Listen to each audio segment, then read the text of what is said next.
माता दी भक्तों, आपका हमारे चैनल में स्वागत है। अगर आप लोग को हमारा ये भक्ति भाव का वीडियो पसंद आ रहा हो तो चैनल को सब्सक्राइब करें, वीडियो को लाइक करें और वीडियो को बहुत ज़्यादा से ज़्यादा शेयर करें। और कमेंट बॉक्स में जय माता दी लिखना ना भूलें, क्योंकि कमेंट बॉक्स में अगर आप जय माता दी लिखेंगे तो माता जी आपका कल्याण ही करने वाली हैं। जितनी बार आप लिखोगे, जितनी बार आप मुँह से बोलोगे, माता जी कल्याण करेंगे। तो इसमें आपका ना पैसा लग रहा है, थोड़ा सा अगर आप समय निकाल कर वीडियो देख रहे हैं तो लाइक करें और कमेंट में जय माता दी लिखें। चैनल को सब्सक्राइब ज़रूर कर लें। अगर आप लोग चैनल पे पहली बार हैं तो हमारे चैनल को सब्सक्राइब करें और पास में बेल आइकन है उसे भी प्रेस करना ना भूलें, ताकि मेरा आने वाला वीडियो आप तक सबसे पहले पहुंच सके।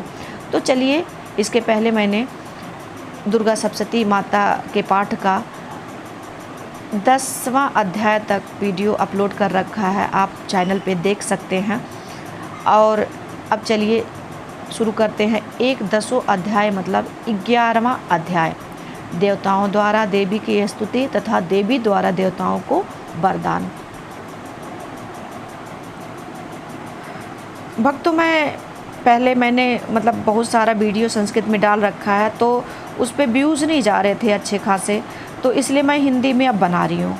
और पहले से ठीक ठाक जा रहे हैं व्यूज़। इसलिए आप लोग कमेंट बॉक्स में बताइएगा कि आप लोग को संस्कृत में पाठ अच्छा लगता है कि हिंदी में अच्छा लगता है, क्योंकि दोनों हमारी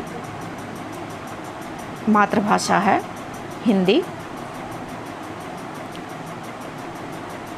मैं भुवनेश्वर देवी का ध्यान करता हूँ। उनके श्री अंगों की आभा प्रभात काल के सूर्य के समान है और मस्तक पर चंद्रमा का मुकुट है। उभरे हुए स्तनों और 3 नेत्रों से युक्त हैं। उनके मुख पर मुस्कान की छटा छाई रहती है। हाथों में बरद, अंकुश, पास एवं अभय मुद्रा शोभा पाते हैं। ऋषि कहते हैं, देवी के द्वारा वहाँ महादैत्य पति शुंभ के मारे जाने पर इंद्र आदि देवता अग्नि को आगे करके उन कात्यायनी देवी की स्तुति करने लगे। उस समय अभीष्ट की प्राप्ति होने से उनके मुख कमल दमक उठे थे और उनके प्रकाश से दिशाएं भी जगमगा उठी थी। देवता बोले, शरणागत की पीड़ा दूर करने वाली देवी हम पर प्रसन्न हो। संपूर्ण जगत की माता प्रसन्न हो। विश्वेश्वरी, विश्व की रक्षा करो। देवी तुम ही चराचर जगत की अधीश्वरी हो। तुम इस जगत का एकमात्र आधार हो, क्योंकि पृथ्वी रूप में तुम्हारी ही स्थिति हो गई है। देवी तुम्हारा पराक्रम अलंघनीय है। तुम ही जल रूप में स्थित होकर संपूर्ण जगत को तृप्त करती हो। तुम अनंत बल संपन्न वैष्णवी शक्ति हो। इस विश्व की कारणभूता परामाया हो। देवी तुमने इस समस्त जगत को मोहित कर रखा है। तुम ही प्रसन्न होने पर इस पृथ्वी पर मोक्ष की प्राप्ति कराती हो। देवी संपूर्ण विद्याएं तुम्हारे ही भिन्न भिन्न स्वरूप हैं। जगत में जितनी स्त्रियां हैं वे सब तुम्हारे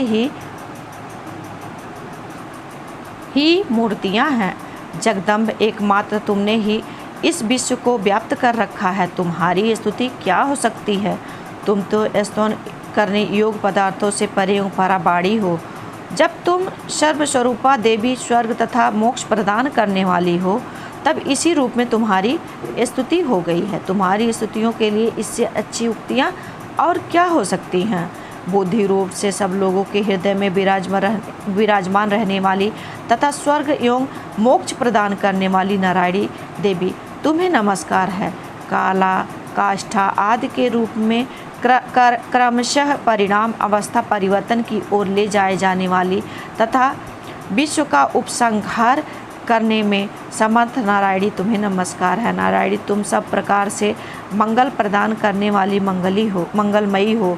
कल्याणदायिनी शिवा हो। सब पुरुषों को सिद्ध करने वाली शरणागत वत्सला हो। 3 नेत्रों वाली एवं गौरी हो। तुम्हें नमस्कार है। तुम सृष्टि पालन और संहार की शक्ति भूता सनातनी देवी, गुणों का आधार तथा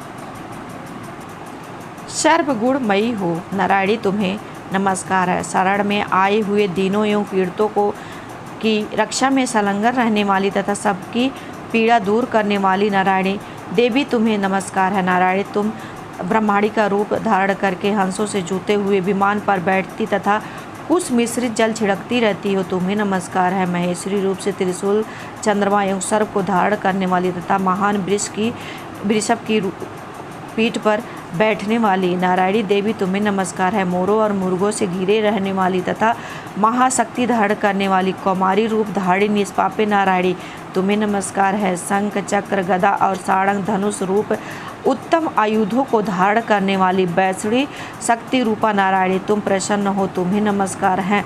हाथों में भयानक महाचक्र लिए और दाढ़ों पर धरती को उठाए 12 रूप धारिणी कल्याणमयी नारायणी देवी, तुम्हें नमस्कार है। भयंकर नृसिंह रूप से दैत्यों के वध के लिए उद्योग करने वाली तथा त्रिभुवन की रक्षा में संलग्न रहने वाली नारायणी, तुम्हें नमस्कार है। मस्तक पर किरीट और हाथ में महावज्र धारण करने वाली, सहस्त्र नेत्रों के कारण उद्दीप्त दिखाई देने वाली और वृषासुर के प्राणों का अपहरण करने वाली इंद्रशक्ति रूपा नारायणी देवी, तुम्हें नमस्कार है। शिवदूती रूप से दैत्यों की महती सेना का संहार करने वाली, भयंकर रूप धारण तथा विकट गर्जना करने वाली नारायणी, तुम्हें नमस्कार है। दाढ़ों के कारण विकराल मुख वाली, मुंडमाला से विभूषित मुंड मर्दनी चामुंडा रूपा नारायणी, तुम्हें नमस्कार है। लक्ष्मी, लज्जा, महाविद्या, श्रद्धा, पुष्टि, स्वधा, ध्रुवा, महारात्रि तथा महाअविद्या रूपा नारायणी, तुम्हें नमस्कार है। मेघा, सरस्वती, बारा, श्रेष्ठा, भूति, ऐश्वर्य रूपा बाभ्रवी, भूरे रंग की अथवा पार्वती, तामसी, महाकाली, नियता, स्वयं पारायणा तथा ईसा सबकी अधीश्वरी नारायणी, तुम्हें नमस्कार है। सर्वस्वरूपा, सर्वेश्वरी तथा सब प्रकार की शक्तियों से संपन्न दिव्य रूपा दुर्गा देवी, सब भयों से हमारी रक्षा करो, तुम्हें नमस्कार है। कात्यायनी है, 3 लोचनों से विभूषित तुम्हारा सौम्य मुख सब प्रकार के भयों से हमारी रक्षा करे, तुम्हें नमस्कार है। भद्रकाली, ज्वालाओं के कारण विकराल प्रतीत होने वाला, अत्यंत भयंकर और समस्त असुरों का संहार करने वाला तुम्हारा त्रिशूल भय से हमें बचाए, तुम्हें नमस्कार है। देवी जो अपनी ध्वनि से संपूर्ण जगत को व्याप्त करके दैत्यों के तेज नष्ट किए देता है, वह तुम्हारा घंटा हम लोगों की पापों से उसी प्रकार रक्षा करे जैसे माता अपनी पुत्रों की बुरे कर्मों से रक्षा करती है। चंडिके, तुम्हारे हाथों में सुशोभित खड्ग जो असुरों के रक्त और चर्बी से चर्चित है, हमारा मंगल करे, हम तुम्हें नमस्कार करते हैं। देवी, तुम प्रसन्न होने पर सब रोगों को नष्ट कर देती हो और कुपुत होने पर मनवांछित सभी कामनाओं का नाश कर देती हो। जो लोग तुम्हारी शरण में जा चुके हैं उन पर विपत्ति तो आती ही नहीं। तुम्हारी शरण में गए हुए मनुष्य दूसरों को शरण देने वाले हो जाते हैं। देवी अंबिके, तुमने अपने स्वरूप को अनेक भागों में विभक्त करके नाना प्रकार के रूपों से जो इस समय धर्मद्रोही महादैत्यों का संहार किया है, वह सब दूसरी कौन कर सकती है। विद्याओं में ज्ञान को प्रकाशित करने वाले शास्त्रों में तथा आदि वाक्यों वेदों में तुम्हारे सिवा और किसका वर्णन है, तथा तुमको छोड़कर दूसरी कौन ऐसी शक्ति है जो इस विश्व को आग्नेय घोर अंधकार से भरपूर ममता रूपी गड्ढे में निरंतर भटका रही हो। जहाँ राक्षस, जहाँ भयंकर विष वाले सर्प, जहाँ शत्रु, जहाँ लुटेरों की सेना और जहाँ दामन नल हो, वहाँ तथा समुद्र के बीच में भी रहकर तुम विश्व की रक्षा करती हो। विश्वश्री, तुम विश्व का पालन करती हो, विश्व रूपा हो, इसलिए संपूर्ण विश्व को धारण करती हो। तुम भगवान विश्वनाथ की भी वंदनीय हो। जो लोग भक्तिपूर्वक तुम्हारे सामने मस्तक झुकाते हैं, वे संपूर्ण विश्व को आश्रय देने वाले हो जाते हैं। देवी, प्रसन्न हो। जैसे इस समय असुरों का वध करके तुमने शीघ्र ही हमारी रक्षा की है, उसी तरह से सदा हमें शत्रुओं के भय से बचाओ। संपूर्ण जगत का पाप नष्ट कर दो और उत्पात एवं पापों के फलस्वरूप प्राप्त होने वाले महामारी आदि बड़े बड़े उपद्रवों को शीघ्र दूर कर दो। विश्व की पीड़ा दूर करने वाली देवी, हम तुम्हारे चरणों पर पड़े हुए हैं, हम पर प्रसन्न हो। त्रिलोक निवासियों की पूजनीय परमेश्वरी, सब लोगों को वरदान दो। देवी बोली, देवताओं, मैं वर देने को तैयार हूँ। तुम्हारे मन में जिसकी इच्छा हो वह वर मांग लो। संसार के लिए उस उपकारक वर को मैं अवश्य दूंगी। देवता बोले, सर्वेश्वरी तुम इसी प्रकार तीनों लोगों का समस्त बाधाओं को शांत करो और हमारे शत्रुओं का नाश करती रहो। देवी बोली, देवताओं, मैं वैवस्वत मनवांतर के 28वें युग में शुंभ और निशुंभ नामक 2 अन्य महादैत्य उत्पन्न होंगे। तब मैं नंदगोप के घर में उनकी पत्नी यशोदा के गर्भ से अवतरणी हो विंध्याचल में जाकर रहूंगी और उक्त दोनों असुरों का नाश करूंगी। फिर अत्यंत भयानक या भयंकर रूप से पृथ्वी पर अवतार ले मैं वैप्रचित नाम वाले दानों का वध करूंगी। उन भयंकर महादैत्यों को भक्षण करते समय मेरे दांत अनार के फूल की भांति लाल हो जाएंगे।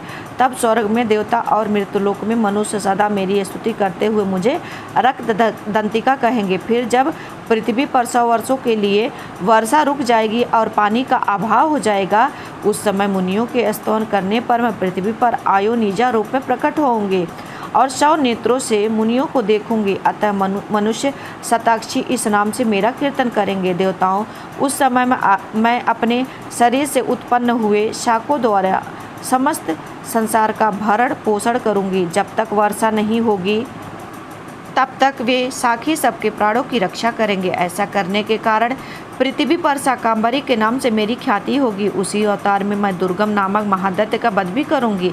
इससे मेरा नाम दुर्गा देवी के रूप में प्रसिद्ध होगा। फिर मैं जब भीम रूप धारण करके मुनियों की रक्षा के लिए हिमालय पर रहने वाले राक्षसों का भक्षण करूंगी, उस समय सब मुनि भक्ति से नतमस्तक होकर मेरी स्तुति करेंगे। तब मेरा नाम भीमा देवी के रूप में विख्यात होगा। जब अरुण नामक दैत्य तीनों लोकों में भारी उपद्रव मचाएगा, तब मैं तीनों लोकों का हित करने के लिए 6 पैरों वाले असंख्य भ्रमरों का रूप धारण करके उस महादैत्य का भक्षण करूंगी या वध करूंगी। उस समय सब लोग भ्रमरी के नाम से चारों ओर मेरी स्तुति करेंगे। जब जब संसार में दानवी बाधा उपस्थित होगी, तब तब अवतार लेकर मैं शत्रुओं का संहार करूंगी। इस प्रकार श्री मार्कंडेय पुराण में सर्वाधिक मनवंतर की कथा के अंतर्गत देवी महात्म्य में देवी स्तुति नामक 11वां अध्याय पूरा हुआ। आप लोग लाइक कमेंट ज़रूर समर्पित करें और चैनल को सब्सक्राइब कर लें, तब ताकि हमारा धार्मिक वीडियो आप तक पहुंच सके और आप पूजा आराधना के साथ भगवान का नाम भी इसी वीडियो के ज़रिए ले सकें। जय माता दी।